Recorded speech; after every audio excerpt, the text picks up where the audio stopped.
Once a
story.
ගත්තේ කියලා.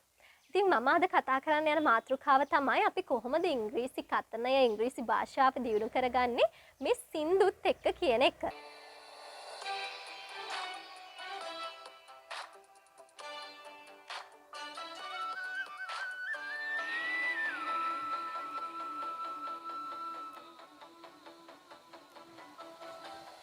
පාවෙලා කෝඩුවක් හසේ නැවතෙමින් ජීවිතේ හීනයක් මමදෝ කියන්. හරි ඒ පුංචි වීඩියෝ ක්ලිප් එක ඔයාලට බැලුවහම තේරෙනවා අපි සාමාන්‍යයෙන් ටීවී එකේ හරි YouTube එකේ හරි රේඩියෝ එකේ හරි සිංහල සින්දුවක් යනකොට අපිත් ඒකත් එක්කම මුමුණනවා නේද? ඒකනේ අපි මේ භාෂාව ප්‍රගුණ කරලා තියෙන්නේ අපිට අපේ native language එක සිංහල භාෂාව හොඳට කතා කරන්න පුළුවන් වෙලා තියෙන්නේ ඒ නිසා. හරි? දැන් අපි සින්දුවක් යනකොට ඒකේ ලිරික්ස් ටික අපි දන්නවා. අපි සින්දුව හිතින් කියනවා. හිතින් හරි අඩුම තරමේ කියනවා. ඒ වගේම තමයි අපි මේ සිංහල භාෂාවට හුරු වෙලා තියෙන්නේ. අපි ඉපදුණු දවසේ ඉඳලම අපේ අපිට ඇහෙන්න තියෙන්නේ අපිට තියෙන සිංහල භාෂාව සමග මිශ්‍ර වෙච්ච පරිසරයක්. ඒ නිසා තමයි අපිට සිංහල භාෂාව හොඳට පුළුවන්. ඉංග්‍රීසි අපිට හරියට බැරි. අපේ වටේ ඉංග්‍රීසි පරිසරයක් ඇත්තටම නැහැ. හරිම අඩුයි. හරි? එතකොට අපිට ඒකට මොකක්ද කරන්න පුළුවන්? අපිට පුළුවන් ඉංග්‍රීසි භාෂා පරිසරයක් අපේ වටේ හදාගන්න. ඉතින් ඉංග්‍රීසි භාෂා පරිසරයක් ඔයාලට හදාගන්න ඕන නම් මෙන්න එක ටිප් එකක්. ඔයාලට පුළුවන් නම් දවසට එක ගානේ ඉංග්‍රීසි සෝංග් එකක් අරගෙන ඒකේ ලිරික්ස් ඔයාලට Google එකෙන් අරගෙන එමත් නැත්නම් ලියා ගන්න පුළුවන් ලිරික්ස් Google එකෙන් අරන් එහෙමත් නැත්නම් print out එකක් ගන්න පුළුවන්. ඊට පස්සේ ඔයාලා මොකද කරන්නේ? මේ සින්දුව කියන ගායකයා හෝ ගායිකාවත් එක්ක ඔයාලා ඉංග්‍රීසි වලින් ඒ සින්දුව කියන්න. එතනදි මොකද වෙන්නේ? ඔයාලගේ ප්‍රොනන්සියේෂන් හැදෙනවා. ප්‍රොනන්සියේෂන් එතකොට අර native English speakers ලා එහෙමත් නැත්නම් හොඳට ඉංග්‍රීසි කතා කරන අය ගොඩක් අර වචන එකට සම්බන්ධ කරලා තමයි කතා කරන්නේ. ඒ වගේම ওই සින්දු වල ගොඩාක් තියෙනවා. ඒ වගේම contractions අර she is කියන එක සාමාන්‍යයෙන් ගොඩාක් සින්දු වල තියෙන she is ගොඩක් කෙටි කරලා තියෙන්නේ. අර සින්දු වල flow එකත් එක්ක ඒක ගොඩක් කෙටි වෙනවා. ඒ වගේ ඔයාලට තව ඊට අමතරව ඉංග්‍රීසි වචන, expressions, phrasal verbs, grammar patterns ඔය වගේ ගොඩාක් දේවල් මේ සින්දු හරහා ඉගෙන ගන්න පුළුවන්. ඉතින් මම අද කතා කරන්නේ මම අර කලින් කියපු ඉංග්‍රීසි සින්දුව ගැන. ඔයාලට පුළුවන් නම් ඉංග්‍රීසි සින්දු වලට ඇහුම්කන් දෙන්න ඔයාලගේ තියෙන ගොඩාක් ප්‍රශ්න වලට විසඳුම් ලැබෙයි. pronunciation, speaking, listening මෙන්න මේ ප්‍රශ්න තුනටම තියෙන හොඳම විසඳුමක් තමයි ඉංග්‍රීසි සින්දු කියන එක. ඉංග්‍රීසි සින්දු අහන එක. ඔයාලා දන්නවා සින්දුවක උනත් හඬ උස් පහත් වෙන තැන් තියෙනවා. හරි? ඒ වගේම තමයි ඉංග්‍රීසි භාෂාවේ උනත් හඬ උස් පහත් වෙන තැන් තියෙනවා. අපි ඒකට කියනවා sentence stress and intonation කියලා. ස්ට්‍රෙස් එක කියලා කියන්නේ මොකක්ද? අපි ඉංග්‍රීසි භාෂාවෙන් කතා කරද්දී සමහර වචන අපි ටිකක් බර කරලා කියනවා. සමහර වචන එච්චර බර කරන්නේ නැහැ. නිකන් normal අපි කියලා දානවා. මම පුංචි සරල උදාහරණයක් ගන්නම්. අපි කොහොමද මේක ප්‍රොනවුන්ස් කරන්නේ? අපි ඒක ප්‍රොනවුන්ස් කරන්නේ 1 2 3 4. හරි? 1 2 3 4. ඊට පස්සේ මේක අපි කොහොමද ප්‍රොනවුන්ස් කරන්නේ? 1 and 2 and 3 and 4. 1 and 2 and 3 and 4. මම හැම වචනෙටම මේ ක්ලිප් එක එහෙම ගැහුවද? නැහැ. එහෙනම් මම 1 and 2 and 3 and 4. අර ඉලක්කම් වලට විතරයි මම මේ ක්ලැප් එක ගැහුවේ. ඉතින් අර and කියන වචනේට අපි එතන ස්ට්‍රෙස් එකක් දීලා නැහැ. අපි ඒක බර කරලා කියන්නේ earn කියලා. අපි ඒක weak form එකක් කියලා.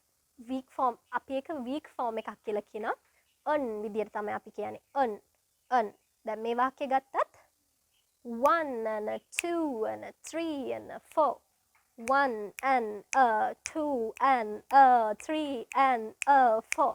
මම එහෙම කියන්නේ 1 and 2 and 3 and 4. ඒක ඔයාලට තේරෙනවා සමහර වචන වලට අපි ස්ට්‍රෙස් එක දෙනවා වැඩි. සමහර වචන අපි අන්ස්ට්‍රෙස් කරනවා. ස්ට්‍රෙස් කරන්නේ නැහැ. මෙන්න මේ හැම දෙයක්ම අපිට සින්දු වල මේ හඬ පහත් කිරීමෙන් අපිට ඉගෙන ගන්න පුළුවන්. සින්දු වල උනත් ගායිකාව හඬ උස් පහත් කරනවානේ. ඒකම තමයි අපි ඉංග්‍රීසි භාෂාවේදී ඔය ඉන්ටෝනේෂන් එක කියලා කියන්නේ. අපේ වොයිස් එකේ හඬ ඉහළ පහළ යාම තමයි ඉන්ටෝනේෂන් එක කියලා කියන්නේ. ඉතින් අපිට ඉංග්‍රීසි භාෂාව කතා කරද්දී කෙනෙක්ගේ හිත ඇද ගන්න විදිහට අපි කතා කරන්න ඕන. අන්න එතනදී තමයි මේ ස්ට්‍රෙස් සහ ඉන්ටෝනේෂන් වැදගත් වෙන්නේ. හරි මම ගන්නේ මම අර කලින් කියපු සින්දුවම තමයි. බලන්න මේ සින්දුවේ පළවෙනි කොටස සින්දුවේ පළවෙනි වාක්‍ය ගත්තාම ඔයාලට පේනවා ඇති මම සමහර කොටස් highlight කරලා තියෙනවා. ඒ වගේ ඔයාලට සින්දුවක් අරගෙන ලිරික්ස් ටික ගත්තාම ඔයාලට වැදගත් කියලා හිතෙන දන්නේ නැති වචන, grammar මොනවා හරි තේරෙන්නේ නැති grammar තියෙනවා නම් sentence patterns තියෙනවා නම් මේ විදිහට ඔයාලට highlight කරගන්න පුළුවන්. Once upon a time there was a tavern. මෙතන මම ඔන්න highlight කරලා තිනවා there was a tavern කියන එක. there was a tavern. there was a tavern කියලා කියන්නේ tavern එකක් තිබුණා. was තියෙන නිසා past tense. හරි? tavern එකක් තිබුණා. එතකොට දැන් මේ tavern කියන්නේ මොකක්ද? tavern කියලා අපි කියනවා pub එකකට. එහෙමත් නැත්නම් අපි කියනවා inn එකක් කියලා. pub එකක් එහෙමත් නැත්නම් inn එකක් කියලා අපි කියන්නේ සාමාන්‍යයෙන් ඔය alcoholic drinks ඒ කියන්නේ මත්ද්‍රව්‍ය වගේ දේවල් රා අරක්කු ඔය වගේ දේවල් තියෙන ස්ථානයක් තමයි pub එකක් කියලා සාමාන්‍යයෙන් කියන්නේ. එතනට ඇවිල්ලා මිනිස්සු enjoy කරනවා බීලා. හරි? ඒ වගේ ස්ථානයකට තමයි pub එකක් කියලා කියන්නේ. ඔයාලා අර ගායිකාව හෝ ගායකයා සින්දු කියන විදිය බලාගෙන ඉන්නවා නම් එයාලගේ අර කට සෙලවෙන විදියනොත් pronunciation වල pronunciation ගැන ඔයාලට අවබෝධයක් ගන්න පුළුවන්. මෙතන where we කියද්දි බලන්න මම අර w sound එක pronounce කරන්න කට roll කරනවා. We roll our mouth to produce that w sound. We, when, where. හරි? එතකොට අර v sound එක තියෙන තැන්වලදී අපි අර කට roll කරන්නේ නැහැ. එතනදී අපි අපේ මේ උඩ දත් top teeth මේ අපේ යට තොලට ගන්නවා. මෙන්න මේ විදිහට. හරි? උදාහරණයක් විදිහට අපි ගත්තොත් වචනයක් live, live. මම මෙහෙම කියන්නේ live කියලා කියන්නේ. මම කියන්නේ live, live. දැන් wow English කියලා කියන්නේ කොහොමද? wow English, wow English. අපිට මෙහෙම කියන්න බෑ.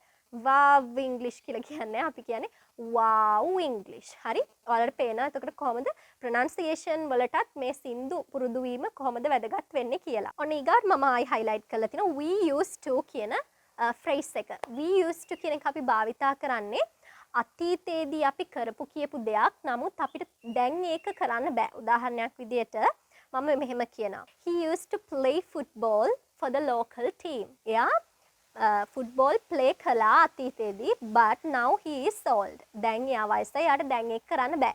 ඒ කියන්නේ අපි අතීතයේ සිද්ධ කරපු ක්‍රියාවක් අපිට දැන් වෙනකොට ඒක කරන්න බැරි නම් කරන්න බැරි වෙලා තියෙනවා නම් අන්න ඒ වගේ දෙයක් අපිට කියන්න මේ used to කියන එක භාවිතා කරන්න පුළුවන්. ඊට පස්සේ තව වචනයක් අපිට හම්බ වෙනවා raise.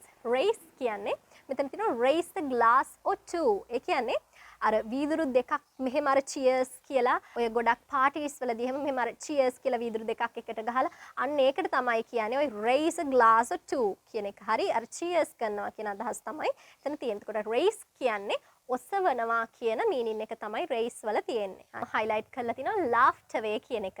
ඔයාලා දන්න සාමාන්‍යයෙන් වචනයක් තමයි laugh කියන්නේ. laugh කියන්නේ සිනාසිනවා කියන එක. නමුත් මේක laughed away මෙතන phrasal verb එකක් තමයි තියෙන්නේ. phrasal verb එකක past tense එක තමයි මෙතන තියෙන්නේ. හරි? එතකොට phrasal verb එකකදී සම්පූර්ණයෙන්ම meaning එක change වෙනවා. බලන්න laugh කියන්නේ සිනාසිනවා. නමුත් laugh away කිව්වහම ඔන්න බලන්න තියෙන meaning එක. හරි? to make time pass by jesting. කාලය ඔහේ ගත කරනවා by jesting. jesting කියලා කියන්නේ joking and doing some interesting things. ඒ කියන්නේ අපි කාලය ගත කරනවා joking විහිළු කළා. ඒ වගේම interesting things මොන හරි interesting දේවල් කරලා අපි කාලය ගත කරනවා කියන එක තමයි jesting කියලා කියන්නේ. මේ song එකේ ඊළඟ කොටස ඒකෙදි මම highlight කරලා තියෙනවා never end කියන එක. never end කියලා කියන්නේ කවදාවත් අවසන් වෙන්නේ නැහැ. මම උදාහරණයක් විදිහට කිව්වොත් learning English will never end. ඒ කියන්නේ ඉංග්‍රීසි භාෂාව ඉගෙන ගන්න එක කවදාවත් අවසන් වෙන්නේ නැහැ. ඊළඟට අපිට තව වචනයක් තියෙනවා forever. forever කියලා කියන්නේ සදාහටම. අපිට කියන්න පුළුවන් we want to live forever. අපි හැමදාම සදාකාලිකවම ජීවත් වෙන්නේ නැහැ. we want live forever. want කියලා කියන්නේ will not කියන එක contract කරලා. ඒ කියන්නේ එකතු කරලා. හරි? ඊට පස්සේ මම බලන්න ඔයාලට පුංචි තවත් highlight කිරීමක් කරලා තිනවා and සහ කියන එක. බලන්න සින්දුව යනකොට උනත් ඒක and කියලා කඩලා වෙනම කියන්නේ. එයා එකට කියන්නේ and කියන එකේ weak form එක අරගෙන තියෙන්නේ. මොකද and කියන එක ටිකක් අර ප්‍රබල වචනයක් නෙමෙයිනේ. නිකන් ඔය සම්බන්ධක වචනයක් විදිහට අපි භාවිතා කරන වචනයක්. ඒක නිසා වැදගත් නැති නිසා අපිට ඒක ටිකක් weak කරලා පොඩ්ඩක් කියන්න පුළුවන්. ඒ නිසා earn කියලා තමයි native English speakersලා කියන්නේ. earn. ඊට පස්සේ earn සහ එකතු කරනවා. connect කරනවා. ඒ නිසා earn. ඊළඟ වචනේ choose. choose කියලා කියන්නේ select කියන එකම තමයි. තෝරා ගන්නවා කියන එක. ඊළඟ වචනේ tonight. tonight කියලා අපි කියනවා අද රාත්‍රිය කියන එක. අද රාත්‍රිය tonight. native English speakersලා tonight කියන වචනේ අවසාන t එක සමහර වෙලාවට pronounce කරන්නේ නැතුව මෙන්න මේ විදිහට pronounce කරනවා. tonight. මම ආයි highlight කරලා තියෙනවා nothing seemed කියන එක. seemed කියලා කියන්නේ වගේ පෙනුණා කියන එක. nothing කියන්නේ කිසිම දෙයක් කියන එක. ඒ කියන්නේ අපි උදාහරණයක් විදිහට ගත්තොත් nothing was difficult. nothing was difficult. ඒ කියන්නේ කිසිම දෙයක් අමාරු උනේ නැහැ. nothing was difficult. එතන ඔයාලට තේරෙනවා වාක්‍ය ගත්තාම කිසිම දෙයක් අමාරු උනේ නැහැ කියන එක නෙගටිව් අපි සිංහලෙන් හිතුවොත්. නමුත් අපි නෙගටිව් වුණා කියලා not එකතු කරන්නේ නැහැ මේ වාක්‍යයට nothing එක. nothing was difficult. nothing wasn't difficult කියන්නේ ගොඩක් අය වරද්ද ගන්න තැනක් මෙතන. අපි කියන්නේ nothing was difficult කියලා. හරි? nothing කියලා කියන්නේ nothing. එතන අර not එක තියෙන නිසා අපි තව නෙගටිව් කරන්න ආපහු not එකක් එකතු කරන්න අවශ්‍ය නැහැ. Strange කියලා කියන්නේ අමුතු වෙනස්. අපිට කියන්න පුළුවන් it's a strange animal. ඌ අමුතු සතෙක්. ඊළඟ වචනය lonely. lonely කියලා කියනවා තනිවම. I feel lonely.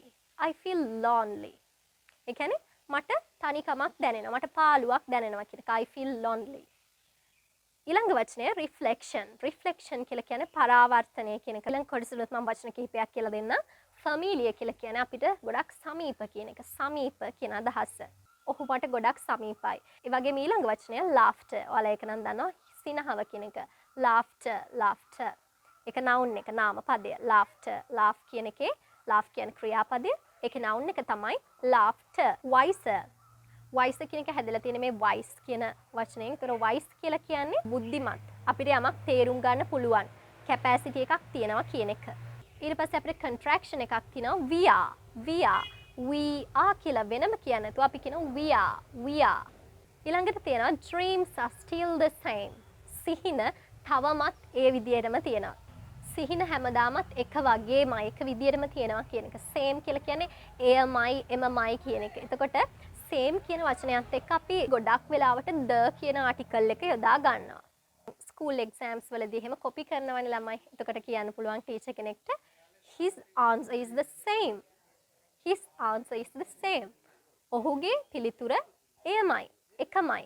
මෙන්න මේ විදිහට ඔයාලට ඉංග්‍රීසි songs හරහා ඉංග්‍රීසි සින්දු හරහා ඔයාලගේ ගොඩක් ප්‍රශ්න වලට විසඳුම් ලැබෙන ඉංග්‍රීසි ස්පීකින් ඉංග්‍රීසි කතනය ඉංග්‍රීසි ලිසනින් ඒ කියන්නේ ඉංග්‍රීසි ඇහුම් කණ්ඩීම අපිට සුද්දෙක් එක්ක කතා කරන්න බයයි. මොකද අපි හිතනවා එයාලා කියන දේ අපිට තේරෙන්නේ නැහැ කියලා. අන්න ඒකට තමයි ඔයාලට listening improve කරගන්න ඕන.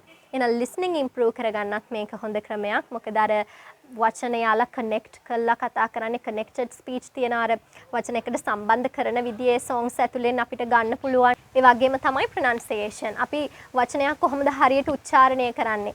ටිකක් අපි කතා කරනකොට අනිත් කෙනාගේ හිත ඇද ගන්න විදිහට අපි කතා කරන්න ඕනේ. අන්න ඒකට ටිකක් අර native pronunciation පැත්තට ඔයාලට යන්න උදව්වක් වෙයි මේ pronunciation සින්දු හරහා ඔයාලගේ pronunciation හැදෙනකොට. ඒ වගේම තමයි අපිට පුළුවන් English words වචන expressions phrasal verbs idioms grammar structures sentence structures මේ හැම දෙයක්ම අපිට මේ සින්දු හරහා ඉගෙන ගැනීමේ හැකියාවක් තියෙනවා. දැන් ඔයාලා වචනයක් ගත්තත් උදාහරණයක් විදිහට මම ගන්නම් laugh කියන වචනය. laugh කියන්නේ සිනාසෙනවා.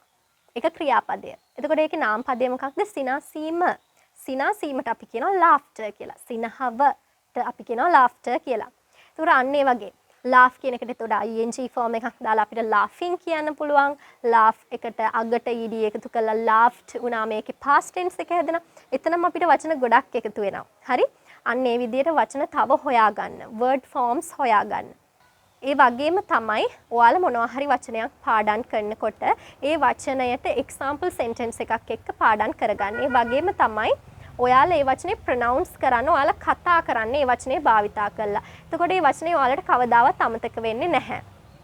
මේ විදිහට තමයි ඔයාලගේ active vocabulary එකට ඔයාලට වචන දාගන්න පුළුවන් වෙන්නේ. දැන් ඔයාලට කතා කරන්න බෑ කියනවා වචන අමතක වෙනවා කියලා. හේතුව තමයි ඔයාලා වචන ගොඩාක් පාඩම් කරලා තියෙනවා. හැබැයි ඔයාලා පාඩම් කරලා තියෙන විදිය වැරදි. ඔයාලා නිකම්ම දැන් උදාහරණයක් විදිහට surprise කියන වචනේ surprise කියලා කියන්නේ පුදුම වෙනවා කියන එක. නමුත් ඔයාලා දන්නේ නැහැ කොහොමද ඒක use කරන්න කියලා. මොකද ඔයාලා example sentences භාවිතා කරලා වාක්‍ය හදලවත් ඒවා භාවිතා කරලා කතා කරලවත් නැහැ. මෙන්න මේ නිසා තමයි ඔයාලට active vocabulary එකක් නැත්තේ. active vocabulary එකේ තියෙන වචන තමයි නිතරම අපි කතා කරනකොට අපේ කටින් එළියට එන්නේ. දැන් ඔයාලට කතා කරන්න බැරි ඔයාලගේ ගොඩක් වචන තියෙන recognition vocabulary එකේ. ඒ කියන්නේ මම ඔයාලට දෙයක් කිව්වොත් ඒක ඔයාලට සිංහල මීනින් එක හඳුන ගන්න පුළුවන්. ඒ වගේම ඔයාලට පත්‍රයක් හරි මොනවා හරි කියෙව්වත් ඒ වචනේ අඳුර ගන්න පුළුවන්. නමුත් ඔයාලා කතා කරද්දී ඔයාලා මොනවා හරි ලියද්දී ඒ වචනේ එළියට එනවා අඩුයි. අන්න ඒකයි කියන්නේ ඒක තියෙන recognition vocabulary එකේ කියලා. හරි. ඉතින් මම හිතනවා මේ lesson එක ගොඩක් ඔයාලට වැදගත් වෙයි කියලා. lesson එක නම් චුට්ටක් දිගයි තමයි. හැබැයි මම හිතනවා ඔයාලගේ ගොඩක් ප්‍රශ්න වලට මේ lesson එකෙන් විසඳුම් ලැබෙන්නේ නැති කියලා. එහෙනම් මම අදට මෙතනින් නවත්තනවා. ඔයාලා channel එකට අලුත් නම් මේ lessons ඔයාලට වැදගත් වෙයි කියලා හිතනවා නම් අමතක නොකර channel එක subscribe කරලා තියන්න. හරි. එහෙනම් අදට මෙතනින් ඉවරයි. bye.